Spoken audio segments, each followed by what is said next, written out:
দেশে ফিরতে না ফিরতে আবারও লঙ্কা গেলেন মেহেদী হাসান মিরাজ। টিম ম্যানেজমেন্টের চাওয়া এবং বিসিবি সভাপতির সিদ্ধান্তেই মিরাজের আবারও লঙ্কা গমন। শ্রীলঙ্কার বিপক্ষে 3 ম্যাচের ওয়ানডে সিরিজে রঙিন পোশাকে অভিষেক হতে পারে এই অলরাউন্ডারের। এমার্জিং কাপের দলে তার জায়গা নিয়েছেন আন্ডার-19 টিমের নাইম হাসান। দেবচৌধুরী রিপোর্ট। কলম্বো টেস্ট খেলে মেহেদী মিরাজ দেশে এসেছিলেন 20 তারিখ। কথা ছিল যোগ দেবেন ইমার্জিং স্কোয়াডে, যাবেন কক্সবাজারে। হঠাৎই সব পাল্টে গেল। বিসিবির সিদ্ধান্তে কক্সবাজার আর ইমার্জিং স্কোয়াডের বদলে মিরাজের গন্তব্য হলো শ্রীলঙ্কা ওয়ানডে দল। ধারণা করা হচ্ছে লঙ্কান প্রেসিডেন্ট একাদশের সাথে টাইগারদের প্রস্তুতি ম্যাচের বোলিং দেখে হঠাৎই মিরাজকে দলে নেয়ার সিদ্ধান্ত।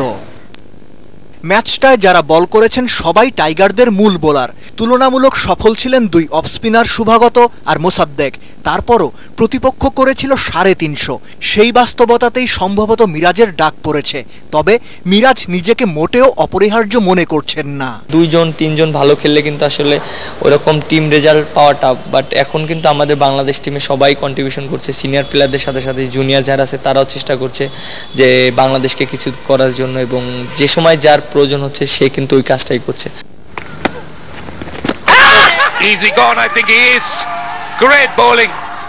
অনেক বিশ্লেষকই মনে করেন কেবল টেস্টেই না, ব্যাট বল হাতে ওয়ানডেতেও ঠিকই প্রত্যাশা পূরণ করতে পারবেন মেহেদী মিরাজ। দেবচৌধুরী, 71। শ্রীলঙ্কার বিপক্ষে ওয়ানডে সিরিজ খেলতে কলম্বো থেকে ডাম্বুলা পৌঁছেছে বাংলাদেশ ক্রিকেট দল। 3 ম্যাচ সিরিজের প্রথম 2টা ওডিআই ডাম্বুলা আন্তর্জাতিক স্টেডিয়ামই হবে। ডাম্বুলা বরাবরই 2 হাত ভরে দিয়েছে বোলারদের, তবে অতীত ইতিহাসটা বাংলাদেশের পক্ষে না। বিস্তারিত মেহেদী হাসানের রিপোর্টে। টেস্ট সিরিজের পর এবার ওয়ানডে মিশন। কলম্বো থেকে বৃহস্পতিবার দুপুরে ম্যাচ ভেন্যুতে পৌঁছেছে টাইগাররা। প্রায় 7 বছর আগে শেষবার ডাম্বুলা খেলেছিল বাংলাদেশ।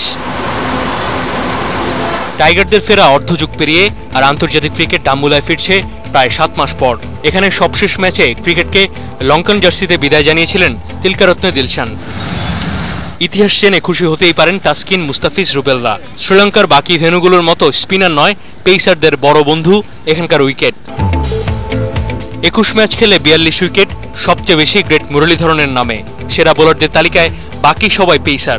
ব্যাটসম্যানদের জন্য একেবারে সুবিধার না। ডাম্বুলায় গড় স্কোর 200-র নিচে।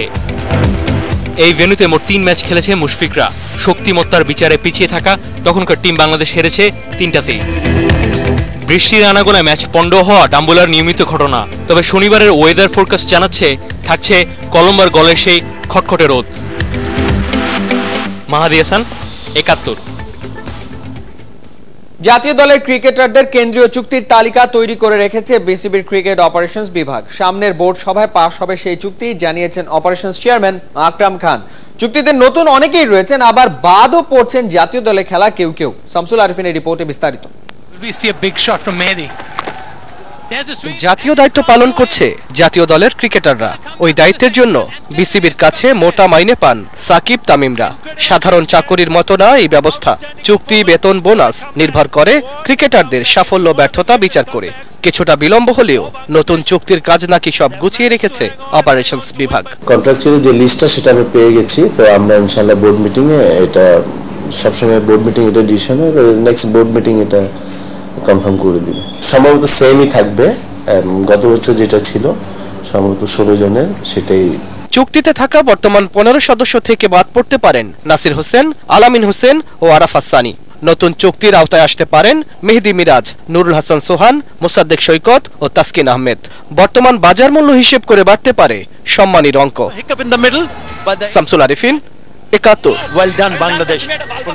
মেয়েদের ক্রিকেটকে শক্ত করতে প্রথমবারের মতো স্কুল টুর্নামেন্ট শুরু করার পরিকল্পনা করেছে বিসিবি। কার্যক্রম শুরু হবে আগামী বছর থেকে। তবে এ বছরেই জেলা পর্যায় থেকে ট্যালেন্ট হান্টের মাধ্যমে খুঁজে বের করা হবে প্রতিভাবান নারী ক্রিকেটারদের। দেবচৌধুরী রিপোর্ট। প্রতি ট্যুরের আগের পরিচিত ছবি, আশা নিয়ে মুখে হাসি ফুটিয়ে স্বপ্ন দেখিয়ে খেলতে যায় বাংলার নারী ক্রিকেটাররা। কিন্তু বেশিরভাগ সময় ওরা ফেরত আসে মলিন মুখে, কেননা প্রাপ্তির খাতায় লেখা থাকে বেশ কম। গেল 2 বছরে ওয়ানডেতে 16 ম্যাচ খেলা টাইগ্রেসরা জিতেছে মোটে 5টা। সাউথ আফ্রিকার সাথে একটা জয় ছাড়া বড় কোনো দলকেই হারাতে পারেনি বাংলাদেশ।